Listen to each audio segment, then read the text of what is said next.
Out here at Quail Hollow again. We had a lot of discussion in my last post, the process of learning and why you need so many swings without the golf ball. I just wanted to clarify a couple things because here's the deal. I want you guys to get better, but most people want to be a better golfer, but they don't want to do the things to make themselves better. It's kind of like most people want to get rich, but they don't want to do the things that make them rich, which is spend less money and go out and earn more, okay? And so I want to set you up for the most success that you could possibly have, okay? So, when we're practicing, we got to understand that what we're trying to do is we're trying to retrain the neural pattern in our brain to swing the golf club in a different way. Most people, they want to say, okay, this is the feel I got, and I'm just going to hit a lot of golf balls. But is that changing? Probably not, to be honest with you. So just those little thoughts is not necessarily going to mean that you're changing, okay? And so I said that there was 4 steps, okay? The first step is being able to do it without a golf ball, okay? So right here, I've got this towel drill set up, and so I use this drill every once in a while for people that have a hard time bottoming the club out behind the golf ball.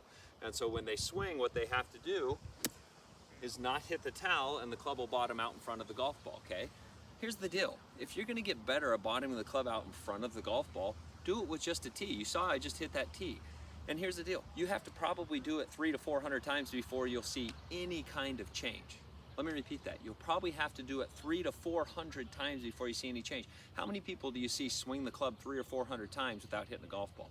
Almost zero, okay? And that's why almost zero people ever actually improve their golf swing after they've developed their neural pattern, okay? And so if you want to change, you have to change you, the way that you practice, okay? So step 1, being able to do it without a golf ball, okay? So in this situation, hey, put a tee in the ground. Make sure you don't hit the towel, hit in front of the tee, okay? Do that 300, 400, 500 times, okay? So that should probably be about as much work as you do in a week, okay? Then you can start to hit the golf ball, okay?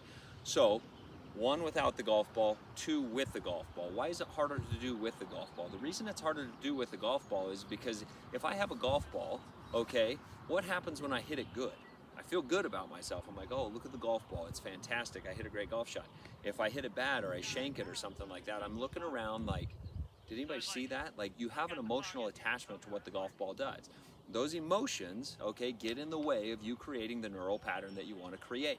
Okay, so the golf ball, I tell people all the time, all my students, this is the hardest part of any golf lesson is the golf ball, going from being able to do it without the golf ball and then hitting the golf ball, okay? So heightened emotions because the golf ball is there, because we have an expectation of what we want the golf ball to do, increases the difficulty of us to create the neural pattern that we're trying to train in our brain, okay? Step number 3, being able to do it on the golf course, okay? So now you only get 1 chance of doing it, okay? And so now your emotions are even higher, okay? Now you're looking, oh, there's out of bounds right, there's, water left, and you're going, oh, I got to hit a good golf shot, okay? And so those emotions, start to build in there, and now you're really getting in your way, and now it's really hard to create that neural pattern, especially during the change process, okay? And so what I would say is you're probably going to see decreased performance on the golf course while you're first starting to make those pattern changes. The final stage is being able to do it in a golf tournament. The reason? Again, you're standing on the first tee in a golf tournament, there's 10, 15, 20 people standing around watching you.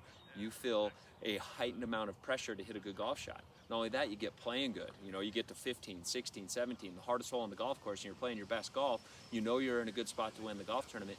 You're going to get excited, okay? That excitement, once again, is going to put more pressure or add more emotion to your brain when you're trying to create that pattern, okay?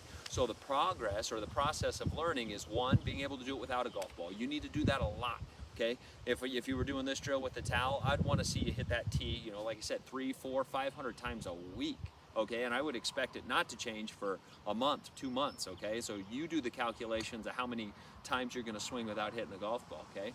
So 300, 400, 500 times a week, no golf ball. You can do that at home. I tell my students all the time, so much of your practice can happen at home because all we're doing is training the brain, okay? Then you can start to hit the golf ball, or you can sprinkle in the golf ball while you're making the swings and stuff, but then you can hit the golf ball. Then we're trying to find out, can I hit the shots that I'm trying to create? Am I not bottoming out behind the golf ball? Is the golf ball flying like I want? Am I getting the spin rate? Am I getting the launching? Or whatever it may be, making sure that we're creating the golf shot that we want. Then you can move it to the golf course and making sure that you're creating those golf shots on the golf course, okay? And then finally you can move it into a golf tournament. Hopefully you've done enough on the golf course, on the driving range, at home with no golf ball that you have some confidence. That way when you get out there and you're standing over that shot on 18 where you got to carry it over the water, you're so committed to what you're doing that you don't even blink and you execute the shot perfectly, okay? Because if there's those doubts and stuff, the chances that you execute it are minimal, okay? So that's the progress, okay? If you want to be different, if you want to be a better golfer, you have to change the way you practice, to change the way you do things, okay? This isn't a get-rich scheme. Anybody that says, oh, this is the secret to the game of the golf, they're just trying to sell you something, I'll guarantee it, okay? You have to work at it. If you work at it, if you get good information in, you work at that information, and that information is applicable to your golf swing, you will change the pattern in which you swing the golf club. You will hit different golf shots. You will become a better golfer, okay? Stop being 99% of people, okay? Start being the 1%.